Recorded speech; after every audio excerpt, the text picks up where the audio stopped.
तो यानी 24 लाख रुपए में से 3 लाख रुपए बीवी को और 4,20,000 रुपए हर एक बेटे को और 2,10,000 रुपए हर एक बेटी को शरअन दिए जाएं। महबूब पाशा बेंगलोर का सवाल है कि किसी का इंतकाल हुआ, वारिसीन में एक बीवी है, 3 बेटे और 4 बेटियां और कुल जायदाद कुल तरका 24 लाख रुपए हैं। तो शरीयत के एतबार से किसको कितना हिस्सा मिलेगा? देखिए, मैं सबसे पहले ये मसला बनाता हूँ। वारिसीन में एक बीवी, मय्यत का नाम मैं मिसाल के तौर पर जैद कर देता हूँ, उसके बाद 3 बेटे, उसके बाद 4 बेटियां। बीवी को क्या मिलेगा? आप गौर कीजिए, बीवी के अहवाल में अगर बीवी के साथ औलाद हो तो फिर बीवी को सुमुन मिलता है। बेटा ये तो अस्बाब नफ्सी ही, और बेटी अस्बाबिल गैर। अब मसला कितने से बनेगा? मसला बनेगा आपसे ही आपका 8 से। 8 का सुमुन 1, बचे 7, तो ये 7 इधर मिल जाएंगे। अब देखिए, इस फरीक में कसर वाक़े हुआ कि 3 बेटे हैं और 4 बेटियां हैं और कुल सिहाम हिस्सा कितना है? 7 है। और बेटा बेटी का कायदा है लिज़्ज़करी मिस्लु हज़्ज़िल उन्सयैन, यानी बेटा को डबल मिलना चाहिए और बेटी को बेटे के मुकाबले में सिंगल मिलना चाहिए। दूसरे लफ्ज़ों में यूँ कहिए कि बेटा को पूरा मिलेगा और बेटी को आधा मिलेगा। अब कैसे हम पूरा देंगे? यहाँ तो 7 है, यानी सिहाम 7 है और लेने वाले हिस्सेदार भी 7 हैं, लेकिन यहाँ लिज़्ज़करी मिस्लु हज़्ज़िल उन्सयैन का कायदा भी मुझे चलाना है। तो उसके लिए मैं क्या करूँगा? ये जो 3 बेटे हैं, तो इन 3 बेटों को चूँकि डबल मिलना है तो इसको समझा जाएगा कि ये 3 दूनी 6, 6 और 4 कुल 7 ये हो गए हिस्सेदार गोया के। 6 इधर और 4 बेटियां, तो कुल 10 हो गए। अब देखिए, अदद रूस गोया के 10 है और अदद सिहाम 7 है। फिर से समझ लीजिए, ये 10 आया कहाँ से? तो लिज़्ज़करी मिस्लु हज़्ज़िल उन्सयैन जो कायदा है, यानी बेटा को पूरा मिलेगा और बेटी को उसके मुकाबले में आधा जो मिलेगा। तो इस कायदे को चलाने के लिए मुझे ये काम करना पड़ रहा है कि बेटा को डबल माना जाएगा, तब ना उनको डबल हिस्सा मिलेगा। तो डबल माना जाएगा तो ये 3 दूनी 6 हो गए गोया के, और ये 4, तो 6 और 4 10 हो गए। तो अब ये कुल अदद रूस गोया के 10 हो गए और अदद सिहाम 7 हुए। अब अदद रूस और अदद सिहाम, इसमें जो है ना कसर, एक फरीक में कसर वाक़े हुआ। आप तस्हीह के कवायद पर गौर कीजिए, अगर एक फरीक पर कसर वाक़े हो तो इन दोनों में निस्बत देखिए, अदद रूस और अदद सिहाम दोनों में हम निस्बत देखते हैं तो तबायुन की निस्बत मालूम होती है। जब तबायुन की निस्बत है तो फिर ये किया जाएगा कि कुल्ले अदद रूस को मज़रूब बना दिया जाएगा। तो कुल्ले अदद रूस यानी 10 को हमने मज़रूब बना दिया। मज़रूब बनाने का माना यह होता है कि आप इसको ज़रब दीजिए, असल मसले में भी ज़रब देंगे और तमाम अदद सिहाम में भी ज़रब देंगे। चलिए, हमने यहाँ पर 10 को 8 में ज़रब दिया, 80 हो गया।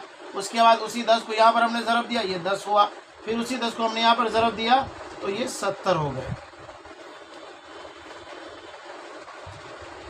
अब देखिए, यहाँ पर जो बीवी है तो वो एक बीवी है और उसके सिहाम 10 हैं, यहाँ कोई मसला नहीं है। मसला यहाँ आता है कि अब अदद रूस 10 हैं और लेने वाले अदद रूस 10 हैं, लेने वाले 10 हैं और उनका सिहाम है 70। अब इनके दरमियान तकसीम भी कर देना है। अब जब हम तकसीम करेंगे तो आप देखिएगा कि यहाँ पर बेटा को डबल मिल रहा होगा और बेटी को सिंगल मिलेगा। अब देखिए, 10 7 70, तो एक हिस्सेदार का हिस्सा निकला 7। तो अब ये पता चला 4 बेटियां हैं ना, इनको 7-7 करके हम दे देंगे। 1 2 3 4, इसको यहाँ लिख देंगे और डबल मिलना है इनको। अब तो यहाँ पर हम कर देंगे 7 दूनी 14, इसको घेर दे देंगे और एक 14 यहाँ लिख देते। 3 बेटे 14 14 14। तो अगर आप इनको ये कीजिएगा मुकम्मल आप जोड़ करके देखेंगे, आप जोड़ लीजिएगा, मैं यहाँ जोड़ूंगा तो फिर वक्त ज़्यादा हो जाएगा। आप जोड़ करके देखेंगे तो ये और ये दोनों का मजमुआ आपको 70 मिलेगा। 70 और 10 80, बिल्कुल मसला बराबर है।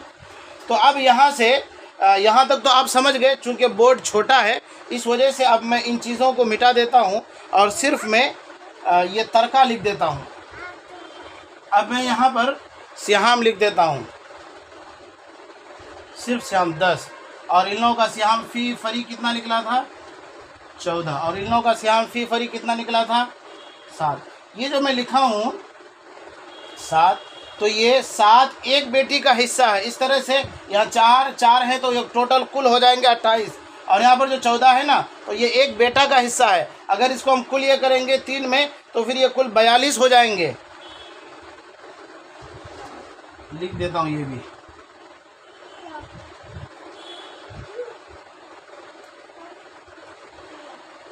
तो देखिए 28, ये 28 जो है सिहाम फरीक का यानी 4 बेटियों का मजमुआ 28 है। और ये जो 7 आप देख रहे हैं ये सिर्फ एक बेटी का हिस्सा हुआ। ये जो 14 देख रहे हैं आप सिर्फ एक बेटा का हिस्सा हुआ। ये जो 42 आप देख रहे हैं तो ये 42 तमाम 3 बेटों का मजमुआ है। बहरकैफ दोस्तों, अब आप यहाँ पर देखिए कि मुझे असल में बेटा को बेटी के मुकाबले में डबल देना था और बेटी को आधा निस्फ सिंगल देना था। अब आप यहाँ पर देख लीजिए, बेटा को 14 मिला है और बेटी को 7 हिस्से मिले हैं। तो इससे आप बहुत अच्छी तरह से पता कर पा रहे हैं कि ये डबल है 7 का और ये उसका आधा है, 14 का आधा है। तो ये आपको कैसे निकला, तो इसके लिए ये अमल करना पड़ा जो मैंने शुरू में किया। चलिए अब मैं इसको मिटा देता हूँ नीचे वाले हिस्से को। ये जो 28 और 42 और 10 है, ये याद रखिएगा 10 बीवी का सिहाम है, हिस्सा है, तरका नहीं, 10 बीवी का हिस्सा है। 14 ये एक बेटे का हिस्सा, इस तरह से 3 बेटों का हिस्सा 14 14 करके आएगा। 7 ये एक बेटी का हिस्सा है, इस तरह से 7 7 7 करके 4 बेटियों का हिस्सा रहेगा। अब मुझे तरका देना है। तरका कितना है 24 लाख रुपए।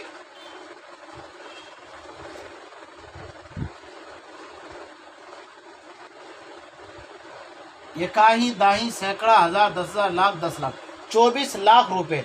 अब 24 लाख रुपए तकसीम करना है एक बीवी के दरमियान और इधर 3 बेटे 4 बेटियों के दरमियान। अब वो कैसे तकसीम होगा, तो अब आप उसके लिए उसूल देखिए।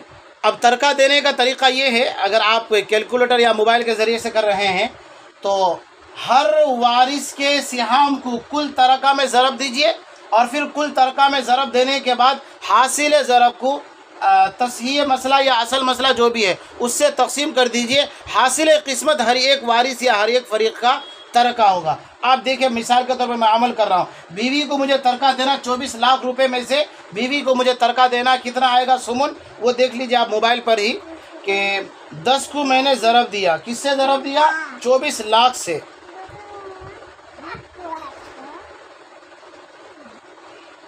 इकाई दाई सैकड़ा हज़ार 10,000 लाख, इकाई दाई सैकड़ा हज़ार 10,000 लाख 10 लाख 24 लाख। देखिए 10 को मैंने 24 लाख से ज़रब दिया और फिर हासिल ज़रब को 80 पर मैंने तकसीम कर दिया। तो 80 पर जो तकसीम कर दिया नतीजा क्या निकला आप देख पा रहे होंगे। ये काही दाई सैकड़ा हज़ार 10,000 लाख 3 लाख रुपए।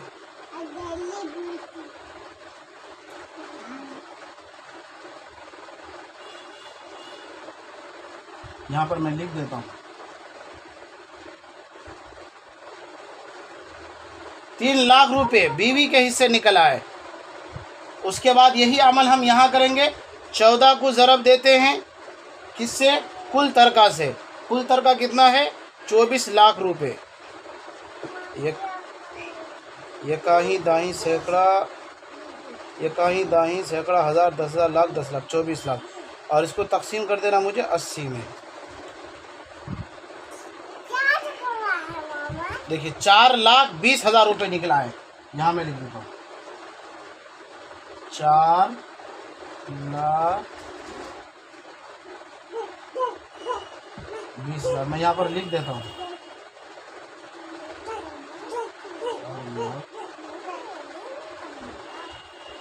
20,000, 4,20,000 रुपये। ये 4,20,000 किसका निकल आया, 4,20,000 निकल आया सिर्फ एक बेटे का। तो हर एक बेटे को 4,20,000 रुपये करके मिलेंगे।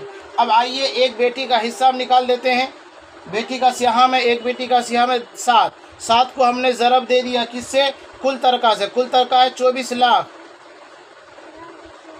कुल तरका है 24 लाख। इकाई, दाई, सैकड़ा, हज़ार, 10 लाख, 10 लाख। फिर उसको हमने तकसीम कर दिया 80 से, कुछ इसलिए कि तस्हीह मसला 80 है। तो कितना निकल आया? 2,10,000। हम यहाँ लिख देते हैं इसको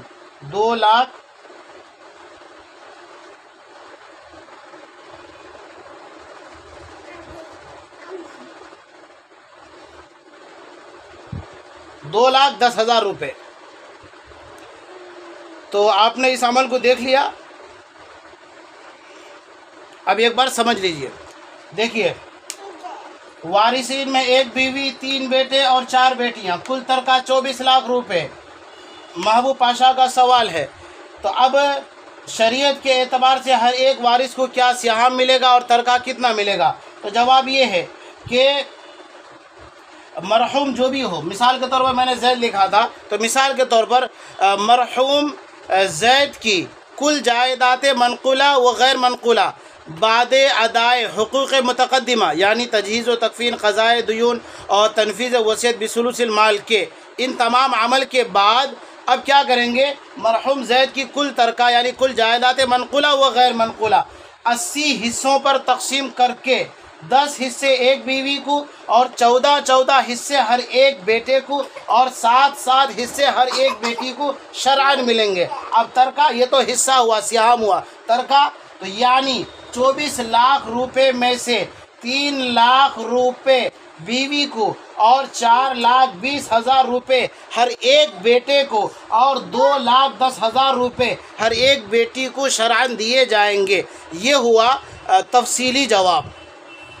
और मैंने ये अमली एतबार से इसलिए कर दिया ताकि जो फ़राइज़ के तलबा हैं, इफ्ता के तलबा हैं, तो उनके लिए सहूलत हो जाए। मुझे उम्मीद है कि यह मसला अच्छी तरह से आप समझ गए होंगे। अल्लाह मेरी ज़ात को लोगों के लिए, मिल्लत के लिए और उम्मत मुस्लिमा के लिए नफ़ा बख्श बनाए। आमीन। वस्सलामु अलैकुम व रहमतुल्लाहि व बरकातुहू।